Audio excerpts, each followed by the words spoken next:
Hi guys, ഇന്നലത്തെ Mumbai Hyderabad match എല്ലാവരും കണ്ടു കാണുമെന്ന് വിചാരിക്കുന്നു. അപ്പോൾ അതിൻ്റെ ഒരു പോസ്റ്റ് മാച്ച് റിവ്യൂ ആയിട്ടാണ് വന്നിട്ടുള്ളത്. അപ്പോൾ നിങ്ങളെല്ലാം ഒന്ന് സപ്പോർട്ട് ചെയ്യണം. എൻ്റെ ആദ്യത്തെ വീഡിയോ ആണ്, എല്ലാവരും ഒന്ന് സബ്സ്ക്രൈബ് ചെയ്യണം. അപ്പോൾ നമുക്ക് തുടങ്ങാം. ടോസ് കിട്ടിയ മുംബൈ ബാറ്റിംഗ് ആണ് എടുത്തത്. ഹൈ സ്കോർ എടുത്ത് ഡിഫെൻഡ് ചെയ്യുക എന്നായിരിക്കും അവരുടെ പ്ലാൻ. ആ രീതിയിലാണ് അവരുടെ ഓപ്പണിംഗ് ബാറ്റ്സ്മാനായിട്ടുള്ള റിക്കിൾട്ടണും വിൽ ജാക്സും കൂടെ കളിച്ചത്. അവർ രണ്ടുപേരും കൂടെ 43 ബോളിൽ 93 റണ്ണാണ് ഓപ്പണിങ്ങിൽ എടുത്തത് പാർട്ട്ണർഷിപ്പ്. അപ്പം ആ പാർട്ട്ണർഷിപ്പ് ബിൽഡ് ചെയ്ത സമയത്ത് തന്നെ അവർക്ക് ആ ടോസ് കിട്ടി ബാറ്റിംഗ് എടുത്തതിൻ്റെത് അവർക്കൊരു അഡ്വാൻറ്റേജ് ആയിട്ട് വന്നിട്ടുണ്ടായിരുന്നു. അപ്പോൾ ആ ഒരു ഇത് മെയിൻറ്റെയിൻ ചെയ്ത് മുംബൈ കൊണ്ടുപോയിക്കൊണ്ടിരുന്നത് കൊണ്ട് ആ സ്കോറിൻ്റെ ലെവലും കുറഞ്ഞിട്ടില്ല, ആ ഒരു ഋതവും മാറിയിട്ടില്ലായിരുന്നു. 8ാമത്തെ ഓവറായപ്പോൾ വിൽ ജാക്സ് ഔട്ടായി. എന്നിട്ട് വന്നത് സൂര്യകുമാർ. ഈ സൂര്യകുമാറിനെ കുറിച്ച് ഒരു കാര്യം പറയാനുണ്ട്. അന്ന് ആ വേൾഡ് കപ്പിൽ US-ൻ്റെ കൂടി കളിച്ച ഒരു 84 എന്തോ റണ്ണിന് ശേഷം സൂര്യകുമാർ നേരെ ഒരു കളി ഞാൻ കളിക്കുന്നത് കണ്ടിട്ടില്ല. എല്ലാ കളിയിലും ഒരു 30 റണ്ണടിക്കും. അതാണെങ്കിൽ ഒരു സ്ട്രൈക്ക് റേറ്റ് ഒരു 150 റണ്ണിലാണ് സ്ട്രൈക്ക് റേറ്റ്. ഈ കളിയിൽ 5 ബോളിൽ 5 റണ്ണെടുത്ത് ഔട്ടാവുകയും ചെയ്തു. SRHൻ്റെ ബോളിങ്ങിനെ കുറിച്ചും പറയേണ്ടതുണ്ട്. അതിൽ പാറ്റ് കമ്മിൻസും പിന്നെ നമ്മുടെ ഈശാൻ മലിംഗയും മാത്രമാണ് ഒന്ന് പിടിച്ചെറിയാൻ നോക്കിയിട്ടുണ്ടായിരുന്നത്. ബാക്കി എല്ലാവർക്കും നന്നായിട്ട് കിട്ടിയിട്ടുണ്ടായിരുന്നു. അതിൽ ഹർഷ് ദുബെയെ 50 അടിച്ചു, 3 ഓവറിൽ തന്നെ 50 അടിച്ചിട്ടുണ്ടായിരുന്നു. നിതീഷ് കുമാറിന് 2 ഓവറേ കിട്ടിയുള്ളൂ, അതിൽ 31 അടിച്ചു. പിന്നെ പ്രഫുൽ ഹിഞ്ചെ സ്ഥിരം കിട്ടുന്ന പോലെ 4 ഓവർ 54 അടിച്ചു. ആ ഫസ്റ്റ് കളി പോയിട്ട് ബാക്കി എല്ലാ കളിയിലും പ്രഫുൽ ഹിഞ്ചയ്ക്ക് നല്ലതായിട്ട് കിട്ടുന്നുണ്ട്. അതുപോലെ തന്നെ എല്ലാവർക്കും കിട്ടിയിട്ടുണ്ട്. ഷാക്കിബ് ഹസന് 3 ഓവറിൽ 39. സെക്കൻഡ് ഇന്നിങ്സിൽ SRH ബാറ്റിംഗ് സ്റ്റാർട്ട് ചെയ്തത് അഭിഷേക് ഹെഡുമായിട്ടാണ് ഓപ്പണിംഗ് ഇറങ്ങിയത്. അവരുടെ സ്ഥിരം ഓപ്പണിംഗ് തന്നെയായിരുന്നു. ഹെഡ് കുറച്ച് ഫോം ഔട്ടായിരുന്നു, പക്ഷേ ഇന്നലത്തെ കളി എന്ന് പറഞ്ഞാൽ നല്ല കിടില ഇന്നിങ്സ് ആയിരുന്നു. അഭിഷേകുമായിട്ട് ചേർന്ന് പാർട്ണർഷിപ്പ് 129 അടിച്ചു, അത് 52 ബോളിൽ 129 പാർട്ണർഷിപ്പ്. അത് നല്ലൊരു കിടിലൻ കളിയായിരുന്നു. ഹെഡ് ടോട്ടലായിട്ട് 30 ബോളിൽ 76 അടിക്കുകയും ചെയ്തിട്ടുണ്ടായിരുന്നു.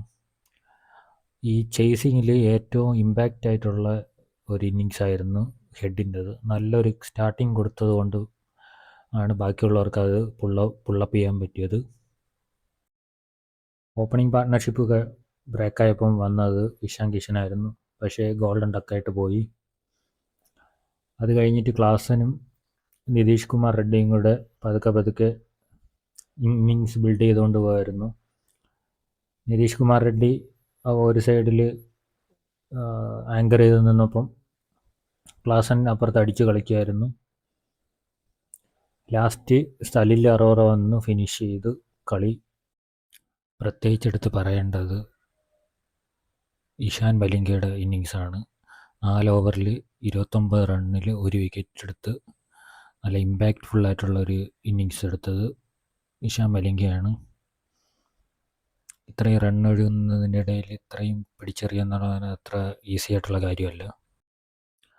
മുംബൈയിലെ ബോളിങ്ങിനെ പറ്റി പറയുകയാണെങ്കിൽ ഈ ട്രെൻഡ് ബോൾട്ടും ബുംറ ആയിരുന്നു അവർക്ക് മെയിനായിട്ടുള്ള ബോളേഴ്സ്. കുന്തമുന പോലെ യൂസ് ചെയ്യാൻ പറ്റുന്നത്. പക്ഷേ ട്രെൻഡ് ബോൾട്ടിന് 4 ഓവർ 41 അടിച്ചു, ബുംറയ്ക്കാണെങ്കിൽ 4 ഓവർ 54 അടിച്ചു. ഇവർക്ക് രണ്ടുപേർക്കും കൂടെ ആകെ 1 വിക്കറ്റാണ് കിട്ടിയത്. അതെടുത്തത് ട്രെൻഡ് ബോൾട്ടാണ്. അതുപോലെ ഹാർദിക് പാണ്ഡ്യയും 3.4 ഓവറിൽ 39 അടിച്ചു. അതുപോലെ അള്ളാ ഗസഫറിന് 4 ഓവർ 51, അവനാണ് 2 വിക്കറ്റ് കിട്ടിയത്. വിൽ ജാക്സിന് 1 ഓവറേ കൊടുത്തുള്ളൂ, 19 റൺ എടുത്തു. പിന്നെ അശ്വിനി കുമാറിന് 2 ഓവറേ കൊടുത്തുള്ളൂ, അവന് 41 അടിച്ചു. അപ്പോൾ എല്ലാവർക്കും നന്നായിട്ട് കിട്ടിയിട്ടുണ്ടായിരുന്നു. ഇതിൽ ബെറ്ററായിട്ടെന്ന് പറയാനായിട്ട് ആരുമില്ല, എല്ലാവരെയും നന്നായിട്ട് അടിച്ചു. അതിൽ ട്രെൻഡ് ബോൾട്ടിന് വേണമെങ്കിൽ പറയാം, 1 വിക്കറ്റ് എടുത്ത് 41 റണ്ണേ കൊടുത്തുള്ളൂ എന്ന് പറഞ്ഞിട്ടുണ്ടായിരുന്നു.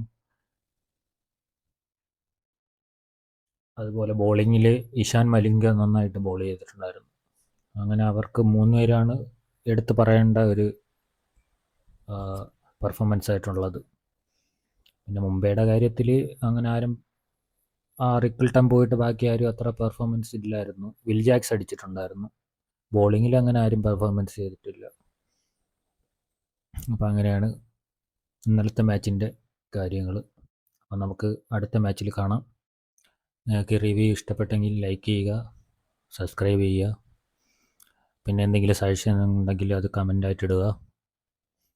ഞാനിത് ഫസ്റ്റത്തെ ആയതുകൊണ്ട് കുറച്ച് തെറ്റൊക്കെ കാണും. അപ്പോൾ നിങ്ങൾക്ക് എന്തൊക്കെയാണ് വേണ്ടതെന്നുള്ളതും എന്തൊക്കെയാണ് ആഡ് ചെയ്യേണ്ടത്, എന്തൊക്കെയാണ് ഇഷ്യൂസ് എന്നുള്ളത് നിങ്ങളൊന്ന് കമൻറ്റ് ചെയ്ത് പറഞ്ഞാൽ നന്നായിരിക്കും. അപ്പോൾ ഞാൻ അതിനനുസരിച്ച് ഇമ്പ്രൂവ് ചെയ്യാം. അപ്പോൾ നമുക്ക് ഇനി അടുത്ത മാച്ചിൽ കാണാം. Okay, by.